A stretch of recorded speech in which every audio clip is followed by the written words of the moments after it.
Mark n'en croyait pas ses yeux face à ce qu'il avait découvert à l'intérieur de l'iceberg. Il menait ses recherches habituelles lorsqu'il aperçut soudain une énorme forme recouverte de neige. Il ne savait pas quoi faire. Mark était complètement stupéfait. Cela semblait massif, comme si cela n'avait rien à faire ici. Était-ce une ville, ou peut-être une bête figée dans le temps? Mark voulut s'approcher pour déterminer exactement ce qu'il voyait, mais quelque chose lui disait qu'il devait laisser cela tranquille. Mark aurait dû écouter son instinct.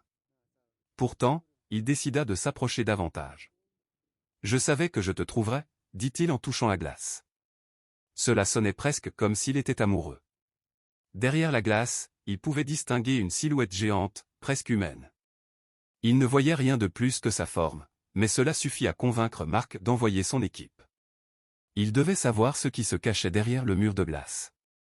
Il avait fait venir des personnes du village le plus proche pour l'aider à traverser la paroi glacée.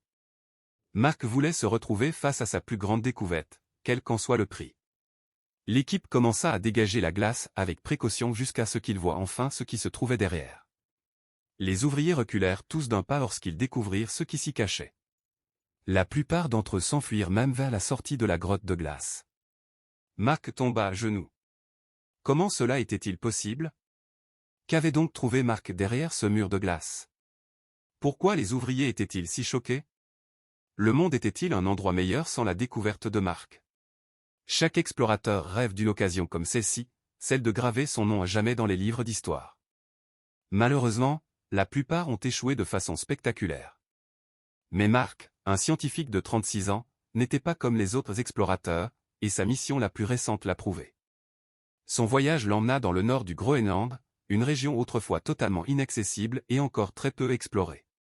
Cependant, les effets du changement climatique ont rendu cette zone accessible aux grimpeurs et aux explorateurs amateurs. Mark était déterminé à saisir cette opportunité, et il eut raison, car il y fit la découverte d'une vie. Mark entama son périple à la recherche de quelque chose de figé dans le temps sous la couche de glace, qui devenait de plus en plus fine. Il était équipé du strict minimum pour survivre. Il savait que les premières semaines seraient difficiles à supporter, mais il était convaincu que tout cela en vaudrait la peine. Les premières semaines furent éprouvantes. Avec juste de quoi survivre et aucun confort de la maison, Mark restait déterminé à trouver quelque chose qui rendrait ce voyage valable. Il marchait depuis des kilomètres. Toute civilisation se trouvait à au moins 2 jours de marche. Puis il tomba sur quelque chose qui pourrait bien être ce qu'il cherchait. Les jours devinrent des semaines et Mark se découragea. Ses provisions s'amenuisaient et il remettait en question chacune de ses décisions. Avec un dernier sursaut de courage et de détermination, il continua à avancer, à la recherche de n'importe quoi, une ombre étrange, un rocher bizarre, ou même une fissure dans la glace. Il paraissait presque désespéré. C'est alors qu'il l'aperçut. Sur la vaste plaine glacée, il distingua une formation rocheuse. Du moins, c'est ce qu'il semblait. C'était quelque chose, en tout cas. Il se dirigea vers elle. C'était ça. Son dernier espoir. Il était épuisé et à court de provisions. C'était sa dernière chance avant de devoir retourner à la civilisation. Une fois plus près, il confirma qu'il s'agissait bien d'une formation rocheuse, mais il y avait autre chose. Une brille s'échappait de petits trous entre les rochers. C'était inhabituel, et cela méritait clairement d'être exploré. Était-ce une grotte ou un tunnel? Il n'y avait qu'un seul moyen de le découvrir. Submergé par l'excitation, Mark fit de son mieux pour déplacer le rocher. Cela prit du temps, mais il y parvint. Il y avait sans aucun doute un trou derrière le rocher. Mais où menait-il, et que pouvait-il y trouver? Plus important encore, devait-il y entrer ou attendre et revenir avec d'autres? Mark était un explorateur chevronné, mais il connaissait les dangers de partir seul, surtout puisque personne ne savait exactement où il se trouvait ni ce qu'il faisait. Il n'y avait plus de réseau téléphonique depuis 2 jours, et encore moins d'Internet. Ce serait totalement irresponsable d'y entrer maintenant. En réfléchissant rationnellement, Mark savait qu'il devait retourner au village le plus proche. Il s'agissait d'au moins 2 jours de marche. Il retrouverait probablement du réseau en s'en rapprochant et pourrait appeler de l'aide avant de revenir. Mais serait-il capable de retrouver ce trou? C'est alors qu'il prit sa décision. La curiosité l'emportant, Mark décida de jeter un rapide coup d'œil à l'intérieur du trou. Il n'irait pas trop loin et ferait preuve de prudence. Après tout, il était un explorateur expérimenté. Tout devrait bien se passer. Le trou descendait en pente et, avec précaution, il continua son chemin. Mais il n'était pas prêt à ce qu'il découvrit. Le trou se transforma rapidement en tunnel. Il était étroit et difficile d'y marcher. Il devait faire attention à chaque pas, craignant que des roches ne se détachent et ne s'effondrent sur lui. À mesure qu'il descendait, cette crainte s'estompa. Tout était figé par le gel. Plus il avançait, plus le tunnel s'élargissait. Il faisait sombre et froid. Mark ne se rendait pas compte de la profondeur à laquelle il se trouvait. Lorsque le tunnel s'élargit encore, il déboucha sur une grotte immense. La vue remplit Mark d'excitation.